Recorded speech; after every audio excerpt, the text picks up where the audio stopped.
കർത്താവായ യേശുക്രിസ്തുവിൻ്റെ നിസ്തുല്യനാമം വാഴ്ത്തപ്പെടുമാറാകട്ടെ. പ്രിയപ്പെട്ട സഹോദരി സഹോദരന്മാരെ, ഇന്ന് പകൽക്കാലം ആലപ്പുഴ ബസ് സ്റ്റാൻഡ് സമീപത്തുള്ള എല്ലാ സഹോദരി സഹോദരന്മാർക്കും കർത്താവായ യേശുക്രിസ്തുവിൻ്റെ സമാധാനം. പ്രിയപ്പെട്ടവരെ, ഞങ്ങളിന്ന് ഈ പ്രദേശത്ത് കടന്നു വന്നത് പ്രത്യേക ഒരു കാര്യം പറയുവാനായിട്ടാണ് കടന്നു വന്നിരിക്കുന്നത്. കാരണം 2000 തുടങ്ങി ഇന്ന് 2024 4-ാം വർഷത്തിലേക്ക് നമ്മൾ കടന്നിരിക്കുന്നു. എന്നാൽ കഴിഞ്ഞ ഏറെ വർഷങ്ങളായിട്ട് ഈ ലോകത്തിൽ നടക്കുന്നതായ അനവധി സംഭവങ്ങൾ നമ്മൾ കാണുമ്പോൾ പ്രത്യേകമായൊരു വിഷയം സംസാരിക്കുവാനായിട്ട് വളരെ ധൃതിയിലാണ് ഞങ്ങൾ കടന്നു വന്നിരിക്കുന്നത്. കാരണം വിശുദ്ധ ബൈബിളിൽ യേശു കർത്താവ് തൻ്റെ ശിഷ്യന്മാരോടും ലോകത്തോടും സംസാരിച്ച വിഷയങ്ങൾ വ്യക്തമായിട്ട് എഴുതി വച്ചിട്ടുണ്ട്. അവിടെ യേശു കർത്താവ് പറഞ്ഞത്, കാലം തികഞ്ഞു, ദൈവരാജ്യം സമീപിച്ചിരിക്കുന്നു, മാനസാന്തരപ്പെട്ട് സുവിശേഷത്തിൽ വിശ്വസിപ്പിൻ. പ്രിയപ്പെട്ടവരെ, ലോകത്തിൽ അനേക മതങ്ങളുണ്ട്. ഈ സംസാരിക്കുന്ന ഞങ്ങളും ഒരു മതത്തിന് കീഴിലായിരുന്നു. എന്നാൽ വിശുദ്ധ വേദപുസ്തകം പറയുന്നത് കർത്താവിൻ്റെ വരവത്രയും ആസന്നമായിരിക്കുന്നു.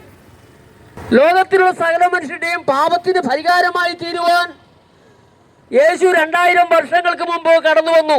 ഒരു മനുഷ്യ ശരീരമെടുത്ത് ഒരു മനുഷ്യനായി ജനിച്ചു വളർന്ന് താൻ ഈ ലോകത്തോട് വ്യക്തമായി സംസാരിച്ചു.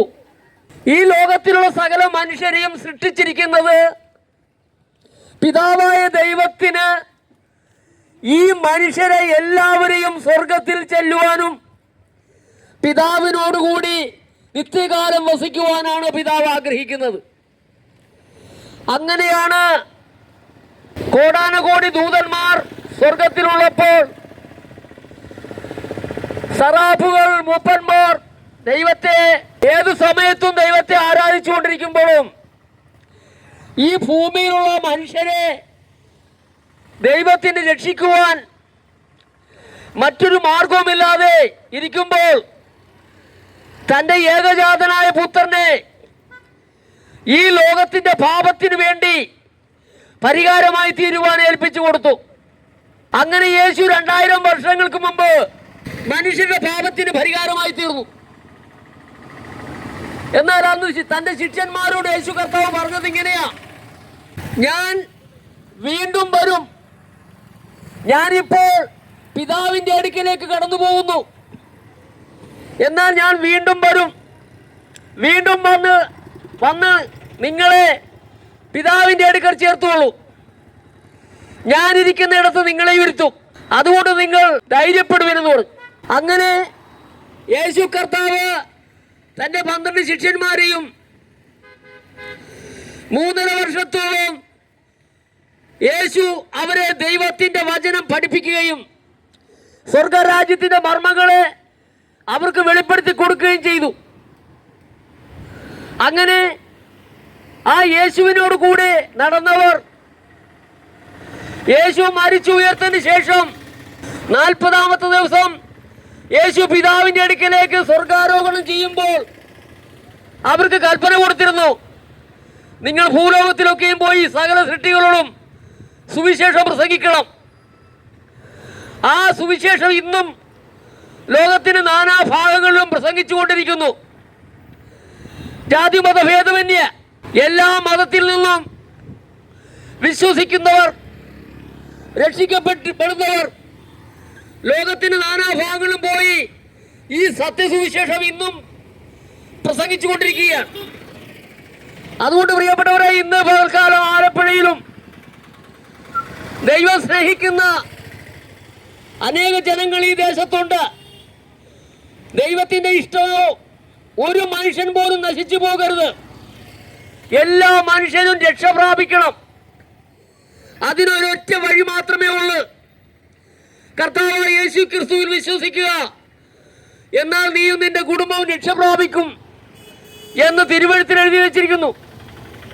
അതുകൊണ്ട് പ്രിയപ്പെട്ടവരെ, ഇന്ന് ഈ ദേശത്തുള്ളവരോട് എനിക്ക് പറയാനുള്ളത്, നാം ജനിച്ചു വളർന്നു ഒരു 60-70 വയസ്സ് കഴിയുമ്പോൾ നാം ഈ ഭൂമിയിൽ നിന്ന് മാറ്റപ്പെടും.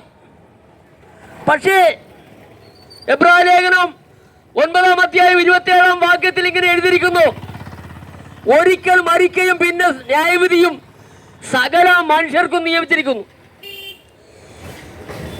ഈ ന്യായവിധി അകപ്പെടാതിരിക്കുവാനാണ് യേശു തന്റെ ശിഷ്യന്മാരെ തിരഞ്ഞെടുത്തുകൊണ്ട് അവരെ ലോകത്തിന് ഗുരുക്കന്മാരാക്കി മാറ്റി. അവരോട് പറഞ്ഞു, നിങ്ങൾ ഭൂലോകത്തിലേക്കും പോയി എല്ലാ സൃഷ്ടികളോടും സുവിശേഷം പ്രസംഗിക്കണം. പ്രിയപ്പെട്ടവരെ, അതെന്നും ലോകത്തിന്റെ നാനാഭാഗങ്ങൾ നടന്നുകൊണ്ടിരിക്കുന്നു. അതുകൊണ്ട് ഈ ദേശത്തുള്ളവരോടും ഇന്ന് സ്വർഗീയ പിതാവിന്റെ ഇഷ്ടം ഈ ദേശത്തും അറിയിക്കുവാനാണ് ഞങ്ങൾ കടന്നു വന്നിരിക്കുന്നത്. പിതാവിന്റെ ഇഷ്ടം എന്താണ്?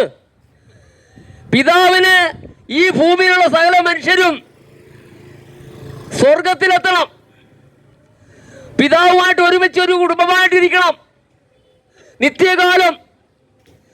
നിത്യകാലം യുഗായുഗം. അതുകൊണ്ട് ഈ ഭൂമിയിൽ നമ്മുടെ മരണം കൊണ്ട് ഈ ജീവിതം തീരുന്നില്ല, മരണത്തിന് ശേഷം ജീവിതം തുടങ്ങുകയാണ്. അത് മറന്നുപോകരുത്. അതിനാണ് ദൈവവചനം പറയുന്നത്. യോഹന്നാന്റെ സുവിശേഷം 3-ാം അധ്യായം നമ്മൾ അവിടെ 1 മുതൽ വായിക്കുമ്പോൾ അവിടെ വ്യക്തമായിട്ട് ഒരു വിഷയം നമുക്ക് കാണാൻ പറ്റും. ഇസ്രായേലിന്റെ ഉപദേഷ്ടാവായിരുന്ന നിക്കോദേമോസിനോട് പറയുന്നു, നീ വീണ്ടും ജനിച്ചില്ല എങ്കിൽ സ്വർഗരാജ്യം കാണുക പോലുമില്ല. എന്താണ് വീണ്ടും ജനനം? ഉപദേഷ്ടാവായിരിക്കുന്ന നിക്കോദേമോസ് ചോദിക്കുന്നു, അമ്മയുടെ ഗർഭത്തിൽ വീണ്ടും ഞാൻ വാർദ്ധക്യത്തിൽ എങ്ങനെയാണ് അമ്മ വീണ്ടും ജനിക്കുന്നത്? അവിടെ യേശു കർത്താവ് പറഞ്ഞു, ആത്മാവിനാലും ജലത്താലും ജനിച്ചില്ലെങ്കിൽ നീ സ്വർഗരാജ്യം കാണുകയില്ല. പ്രിയപ്പെട്ടവരെ, ഇന്നും ലോകത്തിന് മനസ്സിലാകാതെ കിടക്കുന്ന ഒരു സംഭവം ഇതാണ്. എങ്ങനെയാണ് ആത്മാവിനാലും ജലത്താലും വീണ്ടും ഒരു ജനനം ജനിക്കുന്നത്? പത്രോസ് അപ്പോസ്തലൻ എഴുതിയിരിക്കുന്നത് ഇങ്ങനെയാണ്, കെടുന്ന ബീജത്താലല്ല, കെടാത്തതിനാലും നിലനിൽക്കുന്നതുമായ ദൈവവചനത്താൽ തന്നെ നീ വീണ്ടും ജനിച്ചിരിക്കുന്നു. അപ്പോൾ കർത്താവായ യേശുക്രിസ്തുവിന്റെ സുവിശേഷത്തിൽ വിശ്വസിക്കുന്ന ഒരു വ്യക്തി ഓട്ടോമാറ്റിക്കായി വീണ്ടും ജനിക്കുകയാണ്. അതറിയുന്നില്ല. ആ വ്യക്തി വീണ്ടും ജനിക്കുന്നു. ആ വ്യക്തി വക്രതയുള്ള തലമുറയിൽ നിന്നും രക്ഷിക്കപ്പെടുന്നു. ആ വ്യക്തി ആത്മാവിനാൽ ജനിക്കുന്നു. പ്രിയപ്പെട്ട സഹോദരന്മാരെ, നാം ഒന്ന് മനസ്സിലാക്കുക, അങ്ങനെ വീണ്ടും ജനിച്ചൊരു വ്യക്തിക്ക് സ്വർഗരാജ്യം അവകാശിയായി തീരുവാൻ ദൈവത്തിന്റെ വചനം ശരിയായ രീതിയിൽ മറുപടി തരുന്നുണ്ട്. അപ്പോൾ വീണ്ടും ജനനം ഒരു ഭൂമിയിലുള്ള ഒരു മനുഷ്യന്റെ എല്ലാ മനുഷ്യരുടെയും ആവശ്യമാണ്. കാരണം ഒന്നാം മനുഷ്യനായ ആദാമിനെ ദൈവം സൃഷ്ടിക്കുമ്പോൾ ആ മനുഷ്യനെ ദൈവ തേജസ് കൊണ്ടാണ് ആ മനുഷ്യനെ ശരീരം മറച്ചുകൊണ്ടിരുന്നത്. അദ്ദേഹത്തിന് അവിടെ വസ്ത്രം കൊടുക്കേണ്ട ആവശ്യമില്ല, വസ്ത്രമില്ല. നാണം മറയ്ക്കുവാൻ വസ്ത്രമില്ല. നാണം മറയ്ക്കുവാൻ വസ്ത്രത്തിന് പകരം ദൈവ തേജസ് കൊണ്ട് മൂടിയിരുന്നു. ആ വ്യക്തി ചെയ്യരുത് എന്ന് പറഞ്ഞ ദൈവകൽപ്പന അത് നിഷേധിച്ചതുകൊണ്ട് ആ വ്യക്തിയുടെ തേജസ് നഷ്ടപ്പെട്ടു. ഇവിടുന്ന് ഈ ഭൂമിയിൽ നിന്ന് ആര് സ്വർഗരാജ്യത്തിൽ പോകണമെങ്കിലും ഏത് വ്യക്തിക്കും ദൈവ തേജസ് വേണം. ദൈവ തേജസ് ഇല്ലാതെ ഒരു മനുഷ്യനും സ്വർഗത്തിൽ കടന്നു ചെല്ലുവാൻ സാധിക്കത്തില്ല. യോഹന്നാന്റെ സുവിശേഷം 1 യോഹന്നാൻ 3-ാം അധ്യായം 1 മുതൽ വായിക്കുമ്പോൾ അവിടെ വ്യക്തമായി നമുക്ക് കാണാം, നാം ഇപ്പോൾ ദൈവമക്കളാകുന്നു, നാം ഇന്നതാകുമെന്ന് ഇതുവരെയും പ്രത്യക്ഷമായില്ല.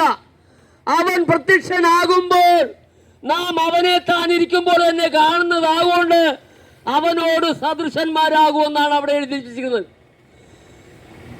കാരണം യേശു കർത്താവ് മേഘപ്രത്യക്ഷതയിൽ വരുമ്പോൾ തേജസ്സിലാണ് വരുന്നത്. ആ തേജസ്സിൽ വരുമ്പോൾ, മേഘത്തിൽ വരുന്ന യേശു തേജസ്സിൽ വരുമ്പോൾ ഈ ഭൂമിയിലുള്ള വിശുദ്ധന്മാർ തേജസ്സിലാണ് എടുക്കപ്പെടുന്നത്. അതുകൊണ്ടാണ് മേഘത്തിൽ എടുക്കപ്പെടുമ്പോൾ അവനെ താൻ, അതായത് യേശുവിനെ താൻ ഇരിക്കുമ്പോൾ തന്നെ കാണുന്നതാകൊണ്ട് അവനോട് സദൃശന്മാരാകും. പ്രിയപ്പെട്ടവരെ, ഈ സത്യം നമ്മൾ മനസ്സിലാക്കണം. അങ്ങനെ നമുക്ക് ഈ ഭൂമിയിലുള്ള മണ്ണ് കൊണ്ടുണ്ടാക്കിയ മനുഷ്യർ ദൈവ തേജസ് പ്രാപിക്കണമെങ്കിൽ ദൈവത്തിന്റെ കൽപ്പന അനുസരിക്കണം. ദൈവത്തിന്റെ കൽപ്പന യേശു കർത്താവ് ശിഷ്യന്മാരെ പഠിപ്പിച്ചതാണ്. ദൈവത്തിന്റെ കൽപ്പന. കാരണം യേശു ഭൂമിയിലേക്ക് വന്നപ്പോൾ ശിഷ്യന്മാരോട് പറഞ്ഞത്, പിതാവിനെ അയച്ചിട്ടാണ് ഞാൻ വന്നിരിക്കുന്നത്, പിതാവിന്റെ ഇഷ്ടം ചെയ്യുവാനാണ് ഞാൻ വന്നിരിക്കുന്നത്, പിതാവ് എനിക്ക് കാണിച്ചെന്ന പ്രവൃത്തിയാണ് ഞാൻ ചെയ്യുന്നത്. പിതാവ് ചെയ്യാൻ പറഞ്ഞ കാര്യങ്ങളാണ് യേശു കർത്താവ് അനുസരണമുള്ളവനായിട്ട് ഇരുന്നു കൊണ്ട് ചെയ്തത്. അത് നമ്മൾ മനസ്സിലാക്കണം. അപ്പോൾ ദൈവത്തിന്റെ ഇഷ്ടമാണ് യേശു കർത്താവ്